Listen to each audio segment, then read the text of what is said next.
तो लास्ट जो हमारा लेक्चर था वो था जी कोड्स के ऊपर। जी कोड्स में हमने पढ़ा कि उसकी क्या डेफिनेशन होती है, उसके कौन कौन से फंक्शंस होते हैं और किस तरीके से यूज़ किया जाता है, और उसका जो फॉर्मेट होता है वो किस तरीके से हम लिखते हैं। उसी लेक्चर को कंटिन्यू करेंगे, वो हमारा पार्ट 1 था और ये हमारा पार्ट 2 है। तो आज के इस लेक्चर में हम पढ़ेंगे कि कुछ इम्पॉर्टेंट कोड्स जो हैं वो क्या उनका फॉर्मेट होता है, किस तरीके से इम्प्लीमेंट करते हैं। तो स्टार्ट करते हैं आज का लेक्चर। तो हर मशीन में दो रेफरेंसेस पॉइंट होते हैं। एक होता है मशीन का होम रेफरेंस और दूसरा होता है आपका जॉब रेफरेंस या वर्क रेफरेंस।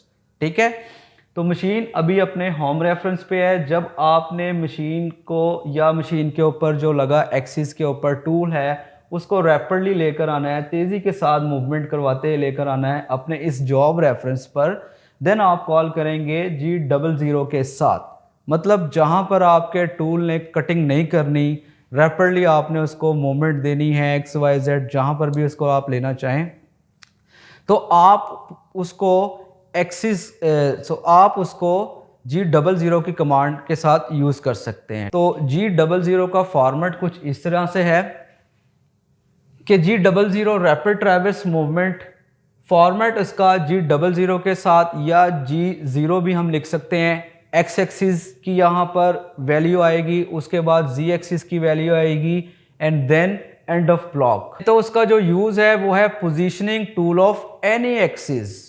ठीक है, मतलब कोई भी एक्सिस है X, Y एंड Z, अगर हम 3 एक्सिस की बात करते हैं तो उसको हमने उस पोजीशन पर लेकर आना है, देन रैपिडली उसको लेकर आएंगे। तो पोजीशनिंग के लिए भी ये कोड आपका यूज होता है G00। तो नेक्स्ट कोड है हमारा G01। ठीक है, लीनियर इंटरपोलेशन। लीनियर इंटरपोलेशन मतलब एक सिम्त में, एक लाइन में कटिंग करना है, चाहे वो वर्टिकली लाइन इस सिम्त में इस डायरेक्शन में कटिंग करे आपका टूल, चाहे हॉरिजेंटली कटिंग करे, चाहे वो एंगुलर या टेपर भी कटिंग करे। तो उस कंडीशन में हमने कोड एक्टिव करना है G01 का। उसका फॉर्मेट कुछ इस तरीके से है कि G01, उसके बाद एक्स एक्सिस का कोऑर्डिनेट आएगा आपका, एक्स एक्सिस की वैल्यू आएगी, नेक्स्ट में Z एक्सिस की वैल्यू आएगी और फिर इसके साथ फीड रेट आएगा and then end of block. तो जो आपका पिछला जो कोड था G00 पोजीशनिंग का कोड था, रैपिड ट्रैवर्स मूवमेंट, उसके साथ फीड रेट नहीं आती थी। रीज़न क्या थी कि वो हम रैपिडली मतलब तेज़ी से लेकर आ रहे हैं पोजीशनिंग पर और फिर उसको वापस लेकर जा रहे हैं G00 के साथ। तो जितनी बाय डिफ़ॉल्ट आपका कंट्रोलर, आपकी जो मशीन है उसमें उसकी रैपिड मूवमेंट सेट होगी, वो उसी को लेगा। लेकिन जब आपने G01 के साथ कटिंग करनी है, एग्जांपल ये लीनियर कटिंग है या कोई आपने एंगुलर कटिंग करनी है, तो आपने कोड एक्टिव करना है G01 का और उसके साथ यहाँ पर फीड आएगी। ठीक है, तो ये दो कोड मैं रिवाइज कर देता हूँ इस एग्जाम्पल के ऊपर कि एग्जाम्पल के टूल आपका जो है वो अभी होम रेफरेंस पे खड़ा हुआ है। वहाँ से रैपिडली जब आपने मशीन को लेकर आना है या अपने टूल को लेकर आना है विद उसका X एंड Z एक्सिस की वैल्यू भी लिखनी है। ऐसा नहीं है कि जस्ट हमने G00 लिखा और टूल आपका पोजीशनिंग हो गया और फिर हमने G01 लिखा तो उसने कटिंग करना जो है ना वो स्टार्ट कर दिया। हमने उसके साथ इस तरह का जो इसका फॉर्मेट है, यहाँ पर भी हमने कुछ वैल्यूज़ पुट करनी होती हैं। ठीक है, तो G00 के साथ पोजीशनिंग टूल आया, G01 के साथ जो भी कटिंग थी, इसकी शेप थी, इसकी एग्जांपल फ्लैट सरफेस है, उसने ये काम किया।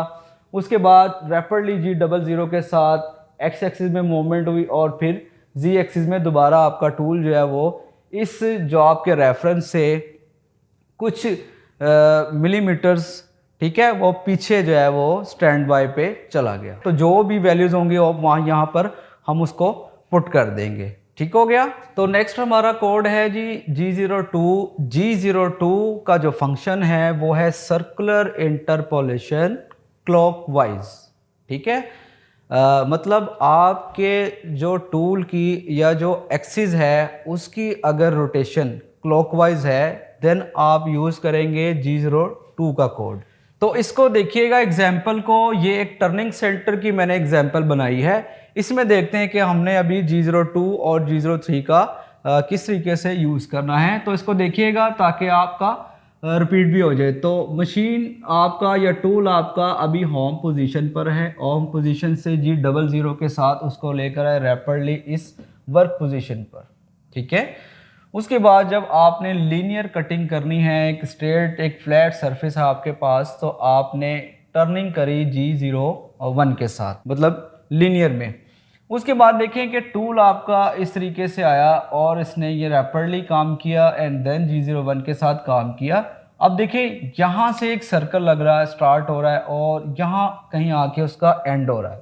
अब देखिए इस सर्कल की जो मूवमेंट है ना वो है क्लॉकवाइज, कि क्लॉकवाइज उसकी मूवमेंट है। तो यहाँ पर आपका टूल इस तरीके से चला और उसने रेडियस लगाया, बेशक वो पूरा 360 पे नहीं कंप्लीट घुमा, लेकिन उसने रेडियस जो है उसकी जो डायरेक्शन थी वो थी क्लॉकवाइज में। देन यहाँ पर आपका कोड एक्टिव होगा G02 का। उसके बाद ये एक फ्लैट एक लीनियर आपकी जो है वो सरफेस आ गई यहाँ पर, फिर G01 के साथ, उसके बाद फिर G01 के साथ इस पॉइंट तक आना है जहाँ से आपकी एक रेडियस लग रहा है, जिसकी कंडीशन जो है वो है G03, मतलब एंटी क्लॉकवाइज। तो पहले हम G02 का फॉर्मेट भी देख लेते हैं कि फॉर्मेट कुछ इसका इस तरह है कि G02 सर्कुलर इंटरपोलेशन क्लॉकवाइज में जब हमने रेडियस कट करना हो अपने वर्क पीस के ऊपर, तो हमने जो है वो G02 का यूज़ करना है। तो G02 के साथ x का कोऑर्डिनेट आ जाएगा या x की आपकी वैल्यू आ जाएगी। उसके बाद इसी ब्लॉक में z एक्सिस की वैल्यू आ जाएगी और फिर उसके साथ r आएगा, r स्टैंड फॉर जो रेडियस होगा, ठीक है। तो जो रेडियस रिक्वायर्ड होगा हमने यहाँ पर उसकी वैल्यू लिख देनी है। जो आपकी x की वैल्यू आएगी वो हमने x की वैल्यू लिखनी है, जो z की वैल्यू आएगी वो हमने z की वैल्यू लिखनी है। उसके बाद लास्ट में हमने लिखना है फीड रेट, ठीक है। फिर फीड रेट लिखकर फिर हमने एंड ऑफ ब्लॉक लगाना है। अब बात करते हैं G03 की, जो कि सर्कुलर इंटरपोलेशन CCW, मतलब काउंटर क्लॉकवाइज, या इसको आप एंटी क्लॉकवाइज भी कह सकते हैं। और आपको अभी बताया यहाँ पर कि हमने इसको किस तरीके से अप्लाई करना है कि जब आपकी रेडियस की कंडीशन इस तरह और आपकी जो टूल की मूवमेंट है वो एंटी क्लॉकवाइज जाए, तो वहाँ पर आपने यूज़ करना है G03 का। तो G03 का भी सेम फॉर्मेट है कि x की कोऑर्डिनेट आएंगे G03 के साथ, ठीक है। फिर उसी ब्लॉक में z की वैल्यू आएगी, फिर रेडियस कितना है वो हम लिखेंगे एंड देन फीड।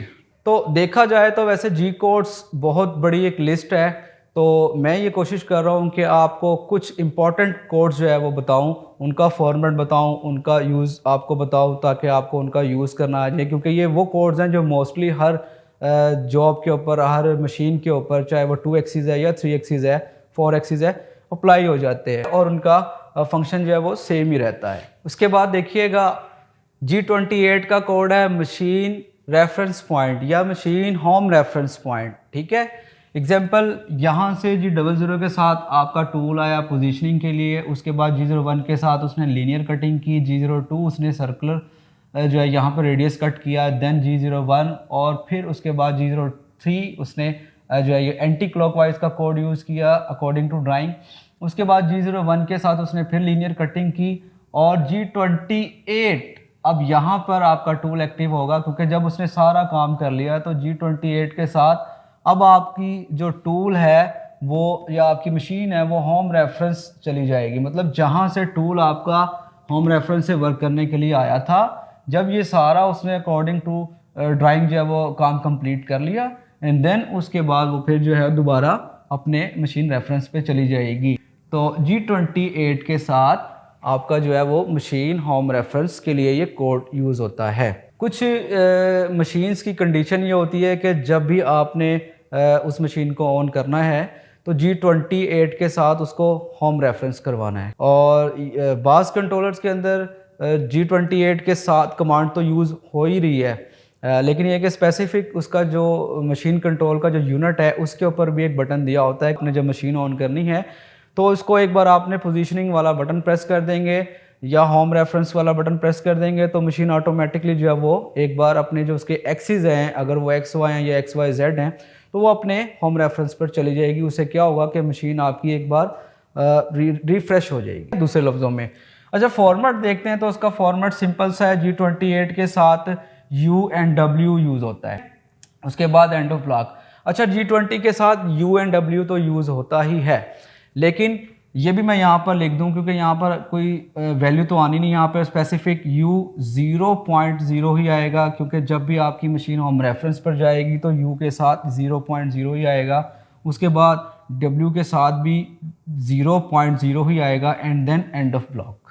तो ये इसका फॉर्मेट है सिंपल सा। ये एंडिंग कोड है, ये आपके प्रोग्राम में लास्ट में जो आपके ब्लॉक होते हैं उसमें दिया जाता है मोस्टली, या स्टार्ट में भी दिया जाता है कि एक बार आपकी अगर मशीन होम रेफरेंस नहीं गई तो वो होम रेफरेंस चले जाए और फिर अपना काम करे, और फिर लास्ट में फिर यही कोड एक्टिव किया जाता है, यूज़ किया जाता है, ताकि आपकी मशीन जो है वो अगेन होम रेफरेंस चला जाए और फिर ये जो आपकी जो जॉब उसने कंप्लीट कर दी है ये फ्री हो जाए। आप उसको जो है वो कोई मेजरमेंट लेनी है तो वो ले सकें। अगर आपने इस पार्ट को अनक्लम करना है देन आप उसको अनक्लम भी कर सकते हैं। जी, तो वीडियो काफ़ी लंबी हो गई है इन कोड्स में। कोशिश करूँगा मैं नेक्स्ट पार्ट भी बनाऊँ, क्योंकि अभी भी कुछ जो इंपॉर्टेंट कोड्स हैं वो मैं कोशिश कर रहा हूँ कि यहाँ पर आपको इसी तरीके से ब्रीफ करके समझाऊँ।